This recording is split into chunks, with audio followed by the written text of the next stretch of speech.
അതുകൊണ്ട് തന്നെ എനിക്ക് എക്സിറ്റ് അടിക്കുക എന്ന് പറഞ്ഞാൽ അത്ര ഇഷ്ടമില്ലാത്ത കാര്യമൊന്നുമില്ല. മിക്കവാറും ഇപ്പോഴത്തെ എക്സിറ്റ് അടിച്ച് പോകും ഞാൻ. ഗായ്സ്, അസ്സലാമു അലൈക്കും. എന്തൊക്കെ വിശേഷങ്ങൾ? എല്ലാവർക്കും സുഖമല്ലേ? കുറേ ദിവസമായിട്ട് വീഡിയോ ഒക്കെ ഇട്ടിട്ട്. കാരണം എന്താ വെച്ചാലേ, ഞാൻ വണ്ടിൻ്റെ ഡാഷ്ബോർഡുമായി മൊബൈൽ വെക്കുന്ന ഒരു ഹോൾഡർ ഉണ്ട്.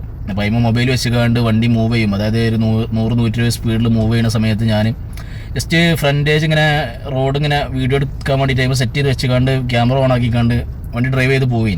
ഇപ്പോൾ ഇറങ്ങുന്ന ഫോണുകൾക്കൊക്കെ ഈ സ്റ്റെബിലൈസേഷൻ്റെ ഇതിൻ്റെ ഒരു സെൻസറും കാര്യങ്ങളൊക്കെ എന്തൊക്കെയുണ്ട്. അപ്പോൾ അതാ തോന്നുന്നു കുറേ നേരം ഇങ്ങനെ വണ്ടി ഓടി കഴിഞ്ഞപ്പോൾ അത് ചെർക്ക് ചെയ്ത് കണ്ട് എന്തോന്ന് എഴുതി കാണിച്ച് കണ്ട് ക്യാമറ കൊണ്ട് ഓഫായി.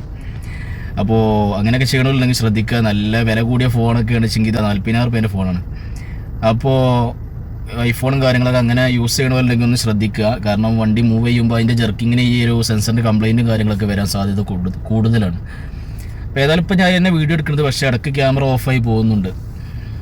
അപ്പോൾ ഞാനിപ്പോൾ വന്നതേ സംഭവം എന്ന് വെച്ചാൽ, ഞാൻ ഇന്നലെ ഒരു ട്രിപ്പ് പോയി. അത് സാധാരണ ഞാൻ പോകുന്ന ട്രിപ്പാണ്. ഇപ്പോൾ ഞാൻ വർക്ക് ചെയ്യുന്ന വീട്ടുകാരെ ഒരു ഫാമിലിയാണ്. അപ്പോൾ ആ ഫാമിലീൻ്റെ അടുത്ത വീട്ടിലൊരു ഡ്രൈവർ ജോലി ചെയ്യുന്നുണ്ട്, ഒരു ഹൗസ് ഡ്രൈവർ. അവന് കാസർഗോഡുകാരനാണ്. അപ്പോൾ ഈ വീട്ടിലേക്ക് ഞാൻ ഓട്ടം പോകുമ്പോൾ ഓൻ്റെ വീട്ടിലാണ് ഓൻ്റെ റൂമിൽ പോയിരിക്കുക. അപ്പോൾ അതേപോലെ ഇന്നലെ ഞാൻ റൂം പോയിരുന്നപ്പോൾ ഓൻ അവിടെ ഇല്ല. ഓനോട് പറഞ്ഞാൽ കുഴപ്പമില്ല, അവിടെ കയറിയിരുന്നോ, ഞാൻ ഇപ്പോൾ വരാറുണ്ട്. ഓനെ കഫീൽ തന്നെ അറിയും.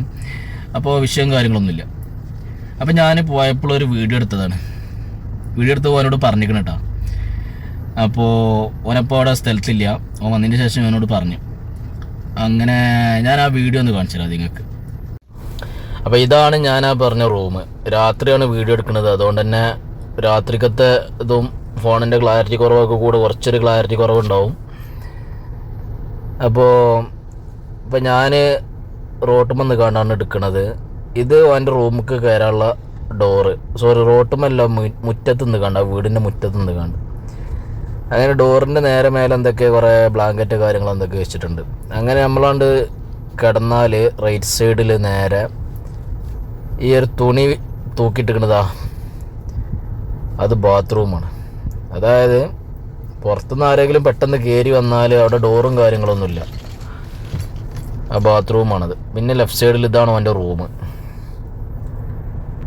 ഈ റൂമിൻ്റെ വലിപ്പം കണ്ടങ്ങൾ ആകെ ഫുള്ള് കച്ചറയാണ് കേട്ടോ. ഞാൻ അവനോട് പറഞ്ഞത് വീഡിയോ എടുത്തതിന് ശേഷം വന്നപ്പോൾ ഞാൻ പറഞ്ഞു അവനോട്, ആ ഒരു കട്ടിലും ഈ ഒരു ചെറിയൊരു ഫ്രിഡ്ജും വെക്കണ ഈ ഒരു സ്പേസുള്ളൂ ഈ റൂമിൻ്റെ നീളം എന്ന് പറയണത്. വീതി എന്ന് പറയണതും അതിൻ്റെ പകുതിയുള്ളൂ. നമ്മൾ കൈ രണ്ടും ഒന്ന് അകത്തി പിടിച്ചാൽ രണ്ടും തട്ടും, അത്രേ ഉള്ളൂ. പിന്നെ മുകളിലൊക്കെ കണ്ടങ്ങൾ എപ്പോഴാണ് പൊട്ടി വീഴുകയെന്ന് പറയാൻ പറ്റൂല. അതൊരു AC, വേറെ വെന്റിലേറ്ററോ കാര്യങ്ങളോ ഒന്നുമില്ല കേട്ടോ. ഡോറാണ്ട് അടച്ചാൽ പിന്നെ അതിൻ്റെ ഉള്ളിലേക്ക് പുറത്തേക്കും അകത്തേക്കും യാതൊരുവിധ ഹോളോ കാര്യങ്ങളോ ഒന്നുമില്ല. പിന്നെ അത് മാത്രമല്ല, ഡാർക്ക് പെയിൻറ്റും അടിച്ചിരിക്കണം അതിൻ്റെ കൂട്ടത്തിൽ. ഇതാണ് അവസ്ഥ. ഒരുവിധം പ്രവാസികളൊക്കെ അവസ്ഥ ഇതാണ്. അപ്പോൾ നിങ്ങളെ വീഡിയോ കണ്ടില്ല, രാത്രി എടുത്തതാണ്, കുറച്ച് ക്ലിയർ കുറവുണ്ട്. പിന്നെ ഒരുവിധം ഹൗസ് ഡ്രൈവർമാരൊക്കെ റൂമും കാര്യങ്ങളൊക്കെ ഇങ്ങനെയൊക്കെ തന്നെ ഉണ്ടാകും. ഇതിലേറെ ഇപ്പം ഞാൻ ഈ കാണിച്ച തന്തിലേറെ ചെറിയ റൂമുകൾ ഇഷ്ടംപോലെ ഞാൻ കണ്ടിട്ടുണ്ട്.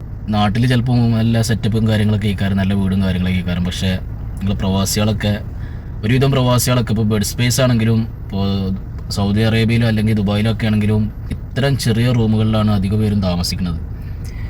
അപ്പോൾ ആ റൂമിൻ്റെ അവസ്ഥ കണ്ടില്ല നിങ്ങൾ. അങ്ങനത്തെ റൂമിൽ ഹൗസ് ഡ്രൈവർമാരെ കുറിച്ച് പറയുകയാണെങ്കിൽ നമ്മൾ അറിയുന്ന ആൾക്കാർ അല്ലെങ്കിൽ നമ്മൾ കൂട്ടുകാരും കുടുംബക്കാരൊക്കെ വിസ എടുത്ത് തരികയാണെങ്കിൽ അവരെ കൊണ്ട് നമുക്ക് ജസ്റ്റ് ഒന്ന് അന്വേഷിക്കാം. നമുക്ക് ഇങ്ങോട്ട് കയറി വരുന്നതിന് മുമ്പേ വീടും കാര്യങ്ങളും എന്തൊക്കെ പണി, വീട്ടിലെന്ത് സ്വഭാവം കാര്യങ്ങളൊക്കെ കുറച്ചൊക്കെ നമുക്കൊരു ക്ലിയർ കിട്ടും. നമ്മൾ അറിയുന്ന ആരെങ്കിലാണ് നമുക്ക് വിസ തരുന്നത് വെച്ചെങ്കിൽ. അതല്ല ഈ ട്രാവൽസ് വഴിയൊക്കെയാണ് വെച്ചെങ്കിൽ, വേറെ ഏതെങ്കിലും കമ്പനി വഴിയൊക്കെയാണ് കയറി വരുന്നെങ്കിൽ നമുക്ക് യാതൊരു ഐഡിയ ഉണ്ടാവില്ല. അപ്പോൾ അങ്ങനത്തേലൊക്കെയാണ് ഇങ്ങനെ പെടുക. അപ്പോൾ ഇങ്ങനെ പെടുമ്പോൾ നമുക്ക് ചെയ്യാൻ പറ്റിയ കാരണം എന്താണെന്ന് വെച്ചാൽ, ഒന്ന് നമുക്ക് നമ്മളെ കഫീലിനെ കണ്ട് സംസാരിക്കാം, പിന്നെ നമ്മളെ കൊടുന്ന ആളെ കണ്ട് സംസാരിച്ചിട്ട് എന്തെങ്കിലും ചെയ്യാൻ പറ്റുന്നുണ്ടെങ്കിൽ ചെയ്യിപ്പിച്ചാൽ, റൂം ശരിയാക്കാൻ പറ്റുമെങ്കിൽ അല്ലെങ്കിൽ എന്തെങ്കിലും കുറച്ചും കൂടെ സൗകര്യം കൂട്ടി തരാൻ പറ്റുമെങ്കിൽ അതൊക്കെ ചെയ്യിപ്പിച്ചാൽ. അത് 100% വർക്കാവണമെന്നില്ല. ചിലവർ ചെയ്തു തരും, ചിലവർ ചെയ്തു തരൂല. പിന്നെയെന്ന് പറഞ്ഞാൽ രണ്ടാമത് ഉള്ള ഓപ്ഷനാണ് കുറച്ചും കൂടി ബെറ്റർ. അതെന്താണെന്ന് വെച്ചാൽ ഇപ്പോൾ നമുക്ക് ഓൾറെഡി അറിയാം ഒരുവിധം പ്രവാസികളതൊക്കെ ഇങ്ങനത്തെ തന്നെ ഇക്കാരെന്ന് റൂമും കാര്യങ്ങളൊക്കെ വലിയ റൂമൊക്കെ ഉള്ളതുണ്ട് കേട്ടോ. ഇപ്പോൾ ഇൻ്റെ റൂം ഇപ്പോൾ ഈ കാണിച്ച റൂമിനെക്കാട്ടിയും കുറച്ചും കൂടെ ഒരു വലിപ്പം കൂടുതലുണ്ട്. ഞാൻ പറയാൻ വരുന്നത് വെച്ചാൽ ഇങ്ങനത്തെ റൂമൊക്കെ ആണെങ്കിൽ തന്നെ നമ്മളെന്ത് ചെയ്യാം, ഇപ്പോൾ ഈ വീഡിയോ കാണുന്ന പ്രവാസികളാണെങ്കിലൊക്കെ ചിലവർക്ക് ഉണ്ടാവും ഇങ്ങനത്തെ റൂം. അപ്പോൾ ഓരെന്ത് ചെയ്യും, ടെൻഷൻ അടിച്ച് കണ്ട് എനിക്ക് ചെറിയ റൂമാണ്, ഏതായാലും നമ്മൾ വന്നാൽ പിന്നെ 2 വർഷം നിൽക്കൽ എഗ്രിമെൻറ്റ് പ്രകാരം 2 വർഷം നിൽക്കൽ നിർബന്ധമാണ്. പിന്നെ ഇപ്പോൾ റൂം ചെറുതാണെന്ന് പറഞ്ഞ് ടെൻഷൻ അടിച്ചിട്ട് കാര്യമില്ല. അപ്പോൾ എന്ത് ചെയ്യാം, നമ്മൾ ആ ഉള്ള റൂം ഉള്ള സ്പേസ് സെറ്റാക്കി എടുക്കുക.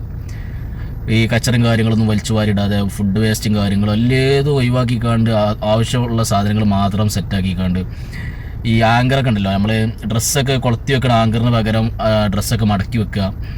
അങ്ങനെ മാക്സിമം സ്പേസ് യൂസ് ചെയ്തുകൊണ്ടുള്ളൊരു പരിപാടി ഉണ്ട്. ഞാനൊക്കെ അതാ ചെയ്യൽ. ഒരു ആവശ്യമില്ലാത്തൊരു സാധനം ഞാൻ റൂമിൽ ഇതാക്കൂല, അപ്പോൾ ആ സെക്കൻഡിൽ ഞാൻ ഒഴിവാക്കും. അതുകൊണ്ട് തന്നെ നമുക്ക് മറ്റേത് നമ്മൾ വാരി വലിച്ചിട്ടുകാണ്ട് ഉള്ള ഈ കുടിസുമുറിയിൽ ഉള്ള കച്ചറി മറ്റേത് മറിച്ചതൊക്കെ ആയിട്ട് ഇപ്പോൾ ഈ റൂം തന്നെ അതാണ് അത്. പിന്നെ ഓനോട് ഞാൻ വന്നതിൻ്റെ ശേഷം ഞാൻ അവനോട് പറഞ്ഞു ചെയ്തു, എന്താ എൻ്റെ റൂം ഇങ്ങനെ, അതൊന്ന് ശരിയാക്കി കൂടെ, ഭയങ്കര മണം അതിൻ്റെ ഉള്ളിൽ. ഞാൻ ഇപ്പോൾ ഈ വീഡിയോയിൽ പറയുന്നത് ഓനെൻ്റെ വീഡിയോ കാണുന്നതാണ്, അതൊന്നും വിഷയമില്ല. ഞാൻ അവനോട് പറഞ്ഞ കാര്യം ഭയങ്കര മണം. ഞാൻ പിന്നെ ഓനോട് പറഞ്ഞു ഞാൻ എൻ്റെ റൂമിൽ ഇരിക്കണില്ല, ഞാൻ വണ്ടിയിൽ പോയിരിക്കാറുണ്ട്, ഞാൻ വണ്ടിയിൽ പോയിരുന്നു. അപ്പോൾ എന്താണെന്ന് വെച്ചാൽ ഇത് തന്നെയാണ് ഫുഡ് വേസ്റ്റ്, ഡ്രസ്സ്, പിന്നെ അലക്കാനുള്ള ഡ്രസ്സും അലക്കിയ ഡ്രസ്സും എല്ലാം ഒരുമിച്ച് മറ്റേത് മറിച്ചതൊക്കെ ഒരുമിച്ചിട്ട് കാണും. പിന്നെ നിങ്ങൾക്ക് കണ്ടില്ല ബാത്റൂം അടുത്താണ്, അപ്പോൾ അതിനൊക്കെ ഒരു ഡോർ വെച്ചിടാനൊക്കെ ഞാൻ പറഞ്ഞിട്ടുണ്ട്. വെച്ചെടുക്കുമെന്നൊന്നും അറിയില്ല.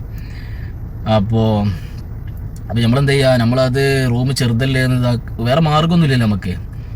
അപ്പോൾ ഓല് ചെയ്തെന്നില്ലെങ്കിൽ നമ്മൾ ഉള്ള സ്പേസും കാര്യങ്ങളൊക്കെ ഒന്ന് സെറ്റാക്കിക്കാണ്ട് പിന്നെ നിലനിർത്തിക്കാണ്ട് പോവുക, അതല്ലാതെ വേറെ മാർഗ്ഗമൊന്നുമില്ല. ഇപ്പോൾ ചിലവർ കാണപ്പോൾ ഫേസ്ബുക്കിലൊക്കെ ഒരു ഗ്രൂപ്പും ഒക്കെ ഉണ്ട്, വാട്സപ്പിൽ ഒരു ഗ്രൂപ്പ്, അതിലൊക്കെ ചിലവർ റൂമിൻ്റെ ഫോട്ടോ ഇതൊക്കെ വിടണതാണ്, ചെറിയ റൂമാണ് മറ്റേതാണ് മറിച്ചതാണെന്നൊക്കെ പറഞ്ഞുകൊണ്ട്. അപ്പോൾ ഞാൻ അവരോട് തന്നെ പറച്ചിൽ, എല്ലാവർക്കും വലിയ റൂമൊന്നും ആവില്ല, ഉള്ള റൂം സെറ്റാക്കിക്കാണ്ട് ചെറിയ പിന്നെ റൂമാണെങ്കിലും നല്ല വൃത്തിയിൽ കൊണ്ടു കിടന്നാൽ നമുക്കൊരു പോസിറ്റീവ് എനർജി കിട്ടും. മറ്റേത് രാവിലെ തന്നെ എണീറ്റ് നോക്കുമ്പോൾ തന്നെ ആകെ കച്ചറി മറ്റേതും ആ നെഗറ്റീവ് എനർജിയാണ് രാവിലെ തന്നെ കിട്ടുന്നത്, നെഗറ്റീവ് മൈൻഡ്. പിന്നെ പണിയെടുക്കാനൊരു മൂടുണ്ടാവില്ല. രാവിലെ എണീറ്റേക്ക് തന്നെ നമുക്ക് ചിന്തിക്കുക എന്താ വരിക, എക്സിറ്റ് അടിക്കലും ടിക്കറ്റ് എടുക്കലും നാട്ടുപോക്കൊക്കെയാണ് വരും. അപ്പോൾ എന്താ ചെയ്യുക, റൂം ഒന്ന് ക്ലിയർ ആക്കിയാൽ തന്നെ നമ്മൾ മൈൻഡ് ഒന്ന് ഫ്രഷ് ആവും. പിന്നെ ഇടയ്ക്കൊരു 2 മാസം 3 മാസം കൂടുമ്പോൾ റൂമിൽ നമ്മൾ സെറ്റ് ചെയ്ത ആ ഒരു പൊസിഷനും കാര്യങ്ങളും, കട്ടിലിപ്പോൾ ഒരു സൈഡിലാണെങ്കിൽ വേറെ സൈഡിലേക്ക് വെക്കുക, അലമാറുണ്ടെങ്കിൽ അതൊന്ന് മാറ്റി വെക്കുക, ഒന്ന് ആണ്ടുകൊണ്ടൊക്കെ ഒന്ന് അഡ്ജസ്റ്റ് ചെയ്താലൊരു ഫ്രഷ്നെസ് കിട്ടും. ഞാനങ്ങനെ ചെയ്യൽ. അതുകൊണ്ട് തന്നെ എനിക്ക് എക്സിറ്റ് അടിക്കുക എന്ന് പറഞ്ഞാൽ അത്ര ഇഷ്ടമില്ലാത്ത കാര്യമൊന്നുമില്ല. മിക്കവാറും ഇപ്പോഴത്തെ എക്സിറ്റ് അടിച്ച് പോകും ഞാൻ. അല്ല, അപ്പോൾ അങ്ങനെയൊക്കെയാണ് കാര്യങ്ങൾ. അപ്പോൾ നാട്ടിലുള്ളവരൊക്കെ വീഡിയോ കാണുന്നുണ്ടെങ്കിൽ മനസ്സിലാക്കിക്കോളൂ, ഇങ്ങനെയൊക്കെയാണ് പ്രവാസികളുടെ അവസ്ഥ. ഇതൊക്കെ തരണം ചെയ്തുകൊണ്ടാണ് 10 റുപ്യ നാട്ടിൽ അയക്കണതും കുടുംബത്തിന് വേണ്ടിയിട്ട് കഷ്ടപ്പെടുന്നതൊക്കെ. അപ്പോൾ അതിനനുസരിച്ച് വീട്ടുകാരും നാട്ടുകാരൊക്കെ നിൽക്കുക. ഇവൻ്റെ അവസ്ഥ വേറൊരവസ്ഥ ഉണ്ട്, അത് ഞാൻ അടുത്ത വീഡിയോയിൽ പറയാം. ഓൻ്റെ സമ്മതം ചോദിച്ചിട്ട്, അപ്പോൾ അത് കേട്ടാൽ അതിലേറെ വലിയ കഷ്ടക്കാരാണ്. ഞാനോട് ചോദിച്ചിട്ടേ പറയാം ഇൻഷാ അല്ലാഹ്. അപ്പോൾ അടുത്തൊരു വീഡിയോയുമായി വീണ്ടും വരാം. അതുവരെ ബൈ, താങ്ക് യു.